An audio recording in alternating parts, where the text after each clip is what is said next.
Good evening, ladies and gentlemen. This is Maximus Black. And I too capitalize the N. That you do? I do.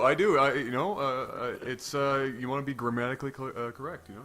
All right. Well, with that said, we are doing When Cheese Fails 101, episode 4. Yes. And Action Jackson's back. Action Jackson, the man who started it all, and ironically, apparently, the only man who understands what we are trying to do with this little segment. Yeah, we were looking through a few of the When Cheese Fails, and they were just no. Some of them were when cheese wins, so I don't know what they were thinking when they sent that in, but that's not what we're trying to do. No, and I guess we'll introduce our players. We've already said Action Jackson. Action Jackson. You know, the game Action versus Jeffrey, the thing that made all this popular. And down bottom here, we have Izzy. Sure, we'll go with that. I have virtually no idea how he wants you to pronounce that name. I think it's Izzy. Okay. Anyways, it's Protoss versus Protoss, and this is When Cheese Fails, so I'm wondering exactly what's going to be happening. I don't know if Action Jackson's going to be doing the cheesing, or if it's going to be Izzy that's going to be doing the cheese. Well, you know, when it comes to Protoss, and we're seeing a Forge early on go down here for, I guess we're going to go with Izzy. Izzy? Although I don't think that's what it actually is, but we'll go with it anyway. So I have to imagine that he's going to try and do a cannon rush here, which is not surprising. When it comes to cheesing with Protoss, you really only have two options. You either proxy a bunch of zealots, or you just throw down a whole bunch of cannon. And I think Action Jackson's come down here and saying, oh, come on. I really... am I the only guy in the world that gets nailed with this crap all the time? You know, last time he tried to pull something stupid, and now I'm getting this crap. And was that Action Jackson down there throwing up? Yeah, he's throwing up a pylon of his himself. own. Yeah, I don't know if he was intentionally going to cheese himself early on, or maybe this is just to try and proxy later on. I have no idea, but what I do know is those cannons are going up, and this could be big trouble really early on. Yeah, one thing that I like to do when I'm Protoss and I am being cheese is do exactly what Action is doing right here, and I like to chuck down a pylon, and that way, when I'm all choked out here with cannon, I can just warp in units right into the base and then go right after that Nexus. It's a good way to not even worry about these cannon and basically take them out from the inside out, and eventually he'll quit the game if we get that far. Yeah, no, it's you know, when you are getting cheese, especially when it's something like a cannon rush, as long as you can get up a forge fast enough yourself and create your own perimeter inside your base and give yourself an area to build, like Jeff was saying, he's found it though, but taking up all the probes. Taking up, like, what, is that all of his probes? Oh, everything but one, and I think that's just because he's building probes. That's not the smartest thing I've ever seen. I'm going to bump in here for a second, Adam. I just want to say that, I want to say that when you're a Protoss, never do this. I think any race, don't take all your probes. I think we've established that 4 SCVs or probes or drones will successfully take out a pylon. But you know what? This is actually going to help Action out a lot because it's now slowing down Izzy's money, preventing from more cannons to go up. And one thing that Action did very well here is he went and got that cannon, and what these cannon are going to do is he's going to place this up so that he can no longer push in, can't keep creeping up with those cannons. And Zerg does this. Okay, I have to come in here. I like this hand. I don't know this doesn't play because this is voice only, but I like that little hand movement you had going this whole time. It looked like you were groping something. I have no idea what it was, but it was very sexual. Oh, right. Yeah. Well, I mean, this is what I'm talking about, putting up these cannons so that these cannons cannot slowly move their way up into the base. And you see this a lot when Zerg comes in. A lot of the time is when you're getting cannon rush when you're a Zerg, is you like to creep out and then get those spine crawlers in position so that they can't creep up with more cannon. And this is exactly what he's doing with these cannons. Yeah, something I would also like to point out though is that Izzy, Icy, ISE, whatever his name is actually, you know, for cheesing, he's staying on top of probe production and macro. He's one of the smarter cheesers. He's one of the smarter cheesers we've seen. So he's actually doing a good job, if you want to call it that, of cheesing right now. That Stalker, I don't know if it's going to win. It's going to be really close. And 1 for 1. You know, you don't see that often. And you know what? A good thing here by Izzy chucking up 2 more fast cannon to make sure that Action does not get a cannon up here before these cannons finish. And that way these are going to finish and these cannons will die as soon as these are gone as well. Yeah, I wouldn't have even put up those other 2 cannon there. That's kind of a waste of money at this point because they are going to get shot out before they even finish. But you know what? Action again is proving to do well in these scenarios. He has his robo going up. He has his warp gate research. Needs to cancel He these. does need to cancel those immediately, though, and that stalker will get its ass handed to him. And there, nice cancel. Very he nice. Needs to cancel this as cancel well. It. And there it goes, 150 bucks. So a little bit of an error here, not a big error. Now getting a robotics facility. He may be pumping out some immortals. Warp gate is just about to finish. Warp gate is just about to finish, but has no proxy pylon down here. An expansion by Man, Izzy. This is the smartest cheeser we've seen in a while. So a lot of the time is, and we've been doing a lot of these when cheese fails, and almost every single time is the person that's doing the cheeser completely forgets to do their macro game, completely keeps forgetting to build probes. This guy is not forgetting to build probes at all. In fact, if I go over here to the units production, he actually is in the lead right now, and he is the aggressor. He is the cheeser. He's in the lead with the with the probes and everything else. So I mean, this guy knows what he's doing. Oh well, you know, if you're gonna do it, you might as well do it right. You so damn Skippy. yeah, it's. I don't think I'm ever not going to be able to not laugh at this most ridiculous comment. You damn Skippy. You're a damn Skippy. So what I did see is I believe we had a warp prism come out, and we're seeing it travel down the right-hand side of the map here right now. So I think what we're going to see is perhaps, well, okay, we are going to see a drop of some kind or a warp in of some kind now that he does have. Very good play. Obviously, he's trapped in his base, and he can't get, or his proxy pylon, if that's what that was originally supposed to be, got taken out. So what's the next best thing? Bring over your warp prism and warp in some units. If he does get some good mineral line damage done in here, this could even up the match and allow him to build up forces to take out the cannons at his base. One thing that I do love about this play is Izzy actually has absolutely no units in the base. All of his money is going into the cannon, and now he's teching up. He's getting that macro base. He's going for a long-term game here, and he got Stargates going.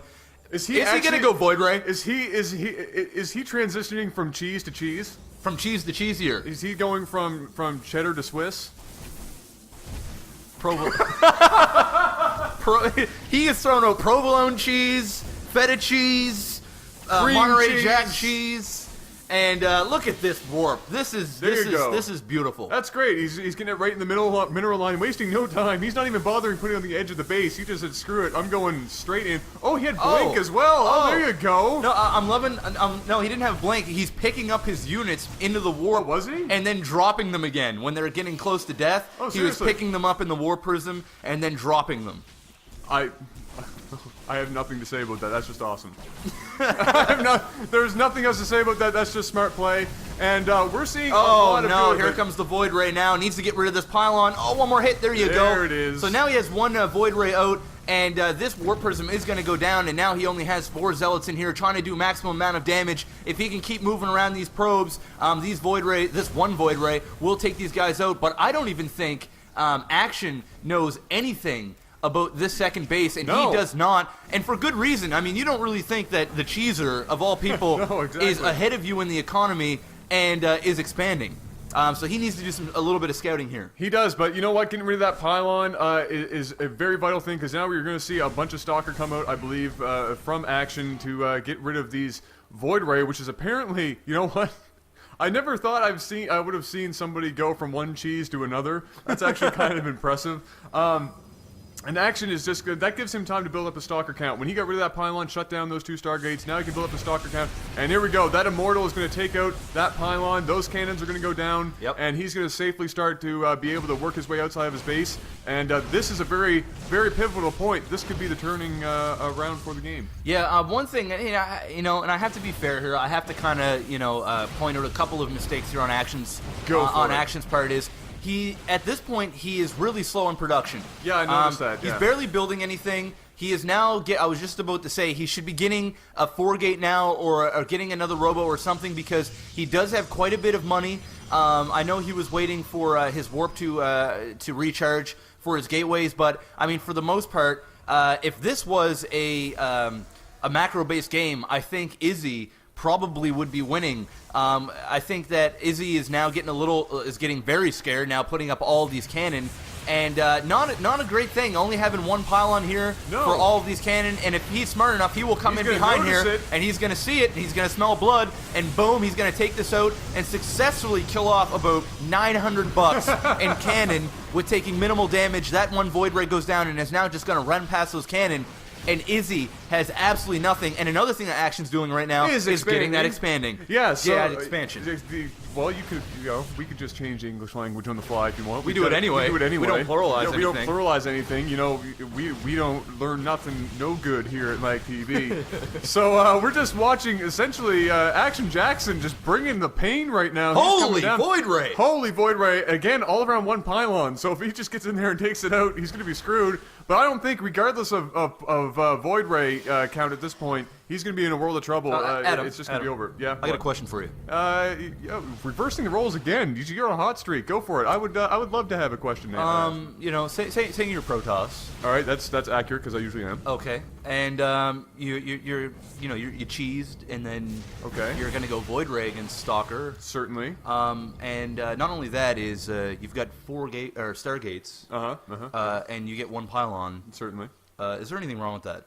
Everything is wrong with that. Okay, just making sure that I wasn't the only one. And look at that Action Jackson brings it home, bringing another win in. This guy is tearing shit up. All Action does is win, no matter what. All we do is win.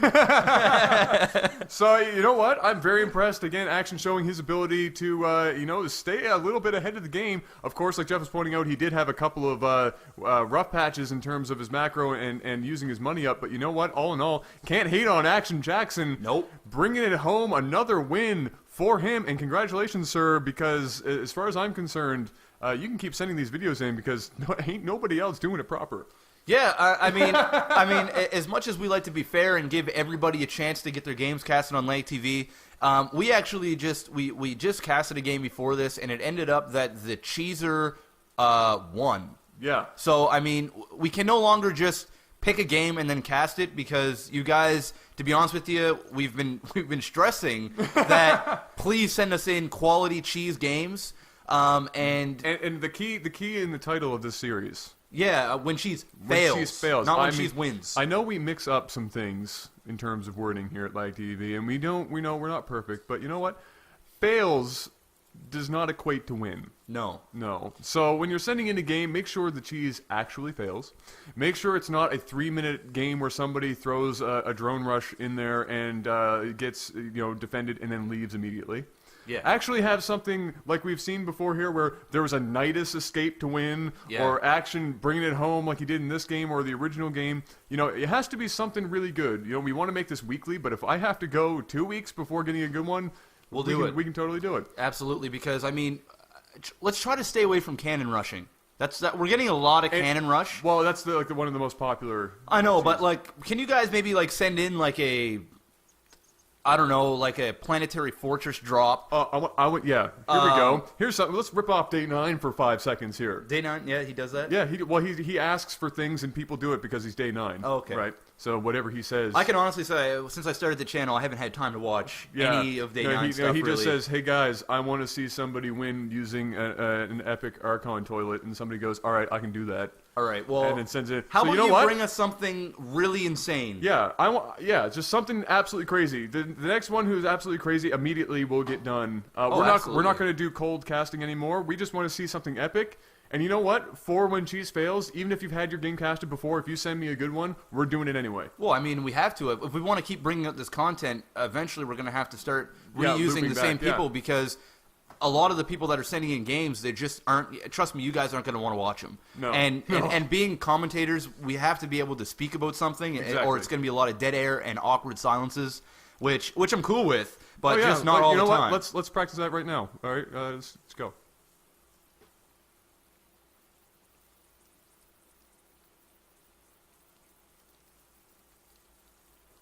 Ladies and gentlemen, this has been Like TV. I'm Nova War. And I'm Maxis Black. What the hell is that? Peace out. See you later, guys.